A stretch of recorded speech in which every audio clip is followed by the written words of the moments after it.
sobre a primeira morte de coronavírus no Brasil, confirmada agora há pouco pelo governo de São Paulo. Nós vamos tentar entender como é a evolução da doença e em um estágio que a pessoa contaminada precisa começar a se preocupar. Para isso, a gente vai conversar com a pneumologista Renata Arbex. Renata, muito bom dia para a senhora. Eu queria que a senhora explicasse para a gente já tem uma morte já confirmada em São Paulo, um caso considerado grave no Rio de Janeiro, um outro em Brasília. Eu queria que a senhora explicasse mais para a gente quais são os primeiros sinais de alerta para a gente começar a entender quando a doença começa a se agravar de fato. Tá, isso é muito importante, todo mundo ficar ciente, até porque é importante a gente ter essa conscientização de quando procurar os atendimentos, tá? Eu agradeço a oportunidade, primeiramente, da gente tentar elucidar e acalmar um pouco a população. Por quê? A gente precisa diminuir a curva epidemiológica que está acontecendo, que é passou tanto nas redes sociais, aquela curva bem íngreme. A nossa ideia é ter condutas epidemiológicas para achatar o número de pessoas que vai precisar desse atendimento mais intensivo reduza, tá? Então, os sinais para procurar atendimento, porque nós temos que lembrar que não é só o coronavírus que está acontecendo atualmente, o influenza continua acontecendo, né? Nós temos casos de dengue, zika, chikungunya, está tudo acontecendo ao mesmo tempo, tá? Em específico para o coronavírus, e isso também vale para o influenza ou qualquer outra doença que acometa as vias aéreas, o que acontece? Febre, que é acima de 37,8, mais sintomas de falta de ar, tá? Os nossos pacientes pneumológicos também têm mais chance de chiar, e isso sim vale a pena procurar tanto atendimento aqui com a gente, quanto esses lugares para a gente conseguir direcionar e tratar da melhor forma. As formas graves, então, inclusive nesses pacientes que nós vamos conseguir isso, hoje é 17 de março, eu estou falando as nossas resoluções até o presente momento, porque conforme essa doença está evoluindo, a gente está aprendendo junto com ela, com as experiências dos outros países e tudo que está sendo disponibilizado de material científico. Então, a gente tem que usar a racionalidade nesse momento. Os exames estão sendo direcionados para esses pacientes que podem apresentar essas doenças graves, porque realmente muda a forma da nossa condução desses pacientes, em especial os que precisam de UTI, tá bom? Então, assim, começou a ter febre e falta de ar, aí sim a orientação é procurar o atendimento, até para não superlotar. A gente não consegue, o tamanho do nosso contingente da saúde não vai conseguir atender todo mundo bem, né? Porque as outras doenças, eu citei algumas infectos contagiosas, mas as pneumonias bacterianas continuam acontecendo, o infarto, AVC, tudo isso continua acontecendo. Então, a gente vai precisar ter gente para atender todo mundo e da melhor forma possível. Certo. Doutora, acredito que o impacto maior de toda a notícia é porque a gente está lidando com o desconhecido, né? A gente está aprendendo a cada dia com esse vírus, mas o que se sabe até o momento é que a taxa de mortalidade dele é considerada baixa, né? Sim, a taxa é baixa, mesmo se a gente for comparar com H1N1 em 2009, que foi bem agressiva, né? Mas o que acontece? Esses pacientes acabam precisando de tempo de ventilação mecânica estendida, tá?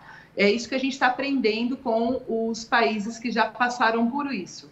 Então, a gente está tendo um tempo para ter condições de pensarmos racionalmente, sem pânico, pessoal, para tomarmos condutas e medidas para diminuir essa disseminação.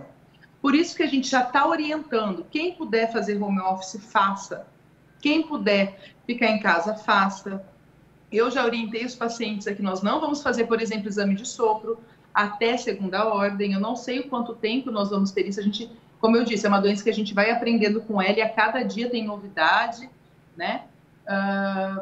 Quem tiver consultas de rotina, né? Vamos supor, eu quero fazer exame de colesterol agora, ver dislipidemia, alguma coisa assim, não precisa ter esse desespero agora, né? Outras coisas que a gente está falando, fique em casa quem puder. Isso não quer dizer que vou ficar em casa para aproveitar, vou jogar futebol, vou fazer churrasco com os amigos. Nada disso, gente. A gente precisa proteger a nós mesmos, a nossa família, né? E a toda a sociedade. Porque se você não protege a toda a sociedade, a coletividade, a gente acaba podendo ser vítima dessa nossa falta de consciência também, tá? Isso vale para compras exacerbadas de máscara. O pessoal está ficando... Quem tem orientação de máscara? Quem está com sintomas gripais. Tá? E fica em casa. Tem tanta gente famosa que ficou gripada, ficou em casa, né? Mesmo detectadas com o coronavírus. Então, isso é possível de fazer. Lembrando que há sinais de alarme, falta de ar e febre, procure atendimento, tá? Isso vale para o álcool gel também, que isso sim, água e sabão resolve, e use o álcool gel, mas a gente tem que ter uma consciência que as pessoas estão estocando loucamente, né? Os supermercados estão tendo problema, então muita gente não tem dinheiro para fazer grandes compras, gente. A gente está num país que a gente tem que pensar nisso também, e aí acaba prejudicando outras pessoas que podem até ficar sem comida. A gente está passando em algumas cidades que está acontecendo isso já. Pois é, doutora, muita gente está, praticamente aqui no Brasil, a gente acredita que ignorando, pelo que a gente vê esses alertas, né? Acho que só o fato de falarem que só idosos são o maior grupo de risco, mas não, né? Tem outros fatores que podem ajudar a doença a se agravar, né? Conta mais pra gente. Tá. Então, assim, idosos, sem dúvida, é a nossa grande casuística de mortalidade, tá? Em torno de 15%. O que é importante a gente saber, por isso que a gente está pedindo tantas medidas preventivas para diminuir o contágio. E a gente pensar em coletividade. Tem gente que vai passar pelo coronavírus realmente não vai sentir nada, tá? Tem gente que vai passar, vai ter um sintoma de resfriado, gripe e tudo mais. O problema é que a gente dissemina isso. Quando a gente dissemina, de novo, a gente pode ser vilão da nossa própria falta de conscientização. E isso a gente está... O que mais? Apesar dele não matar tanto como o H1N1, por exemplo, a SARS e tudo mais, o grau de letalidade, essas pessoas ficam muito tempo internadas, ocupando leitos de UTI, tá? Então, tem toda a contaminação da própria equipe de saúde, que é um outro detalhe importante, porque a gente mexe diretamente ali com o ar do paciente, os excrementos, enfim. E a gente não tem tanto trabalho ainda sobre isso, mas a gente sabe que esses profissionais estão morrendo também. E você sendo um propagador do vírus, isso vale para as crianças, né? A gente sabe que não tem casos abaixo de 10 anos, por enquanto, mas elas acabam transmitindo para os avós, por exemplo, tá? Então, assim, os idosos, é importante a gente frisar nisso, né? Se tiver idosos sem sintomas para consultas de rotina, os nossos pacientes pneumopáticos, é o que eu vou falar a partir de agora, e os outros grupos de risco. Então, rotina com idoso, tenta evitar, tá? Pacientes que têm grau de imunocomprometimento, como os pneumopatas, que a gente cuida. Então, quem tem asma, a antiga bronquite, né? Pessoas, às vezes, isso estejam bem controlados, não parem suas medicações, por favor. Quanto mais a doença estiver controlada, porque saíram algumas coisas de corticoide, esse negócio do corticoide é para pacientes graves, tá bom? Então, vamos tirar essas fake news da vida. Os pacientes DPOC, pacientes com hipertensão pulmonar, pacientes com bronquiectasias ou que têm doenças autoimunes, os pacientes que têm autoimune podem pegar pulmão, pacientes cardiopatas ou que têm alterações, mesmo pressão alta, os diabéticos, os que usam imunossupressor, quem usa imunossupressor, por exemplo, quem fez transplante. Então, são pacientes que a gente tem que ter muito cuidado. Pacientes diabéticos, a gente tem uma alta incidência de diabetes no país e mal controlado. Então, esses pacientes a gente tem que ter maior vigilância. Pacientes oncológicos, são pacientes que a gente realmente tem que estar mais atento, tá bom? Quem tem câncer, desculpa, às vezes a gente fala alguma palavra que pode ficar com um pouquinho mais de dificuldade para a maioria das pessoas entenderem, aí vocês podem me falar também que eu reorganizo. Não, tranquilo. Doutora, outra dúvida que muita gente tem, que uma boa parte da população hoje lida com problemas respiratórios mais leves, como rinite, por exemplo, coisas alérgicas, assim. Esse pessoal que tem rinite, sinusite, é considerado uma doença, assim, pode ser considerado um agravante para o coronavírus? Sem dúvida. Sem dúvida, a nossa grande militância, né, há tanto tempo controlem suas doenças de vias aéreas, porque vamos supor assim, é a mesma coisa que você manter a pele íntegra, né, a pele sem nenhum machucadinho e a pele em carne viva. Esses pacientes é como se tivessem a pele em carne viva. Então, as mudanças de temperatura já alteram, as mudanças de umidade, tem mais chance de pegar outros bichos, não necessariamente coronavírus, mas qualquer bicho que pegue via aérea fica mais suscetível, isso tem mais probabilidade, mais chance disso acontecer, tá? Então, o nosso pedido não parem seus tratamentos. Claro que, para diferenciar se é uma crise alérgica ou se a gente tem que tomar algum outro cuidado, o ideal é procurar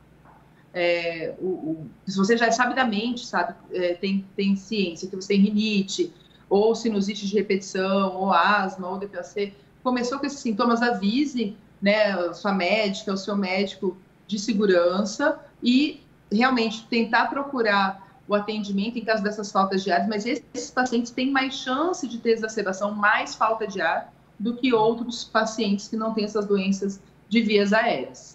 Então, o que a gente achava que seria corriqueiro, nesse momento exige, de fato, uma certa atenção, né, doutora? Ontem, a OMS orientou os países a ampliar os centros de testagem, coisa que o Brasil não está fazendo, só está fazendo em pessoas que estão internadas. Por que o Brasil não está fazendo em todo o pessoal que apresenta algum sinal de resfriado, de gripe, para comprovar se é coronavírus ou não? Mas olha só, não é só o Brasil que não está conseguindo fazer isso, é no mundo todo. A gente está com uma escassez de testes, né? Realmente, eu acho que está tendo um empenho de todos os governos, em todas as esferas, para a gente tentar organizar isso de uma forma melhor. A gente sabe que essas orientações que a gente está oferecendo, como lavagem das mãos adequadas. Eu vou até fazer rapidinho aqui para vocês, se você me permitir, como Sim, lava a mão adequadamente, tá? Então, assim, a gente tem que lavar as palmas das mãos, o dorso das mãos, os dedos um por um, dessa forma, tá? O dedão, tá? E aí, depois lavar até o punho. Então, essa é a forma correta, você vê, já coloquei a mão no olho, ó. A gente vai fazendo coisa sem perceber. A forma correta de lavar as mãos, tá bom? Água e sabão resolve, álcool gel resolve por 20 segundos, tá? Então, assim, nós não vamos ter realmente, tem o que é ideal e tem o que é possível. O que nós temos de possibilidade hoje? Por isso que eu estou falando isso em todos os lugares, a gente tem que usar a racionalidade. O ideal é ter exame para todo mundo? Posso até concordar que sim. É possível fazer isso nesse momento? Não. Então, vamos fazer o que pode ajudar a todos. O que pode ajudar a todos? Diminuirmos o índice de contágio, tá? Diminuindo o índice de contágio, a gente consegue diminuir a população que vai ficar grave. A gente não sabe quem vai ficar grave. Claro que a gente sabe idosos, pacientes que têm doenças prévias, a gente sabe que isso aumenta a chance de ter o vírus e também de gravidade, né? E esse exame é tão importante para a gente, por quê? Porque a gente consegue... Quando o paciente está na UTI, que é um paciente muito grave, a gente tem que mudar algumas táticas, algumas estratégias de tratamento. Então, o que é possível hoje em dia é que a gente faça isso.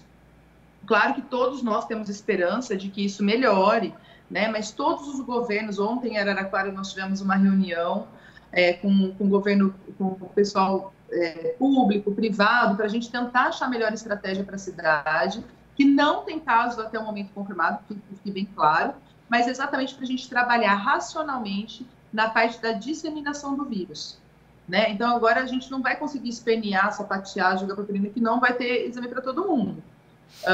Se realmente isso pode acontecer com a minha família, com a tua família, com a família de qualquer um, de ter algum paciente grave e nesse paciente nós fazemos o teste e temos essa certeza de que é coronavírus. Tá Lembrando certo. que o HN1 não está excluído, o SARS não está excluído desses diagnósticos, então por isso que é tão importante termos essa conscientização. Com certeza. Bom, a gente conversou então com a médica pneumologista Renata Arbex. Doutora, muito obrigada pelas explicações, pelos esclarecimentos. Eu que agradeço pela disposição. Obrigada, até a próxima.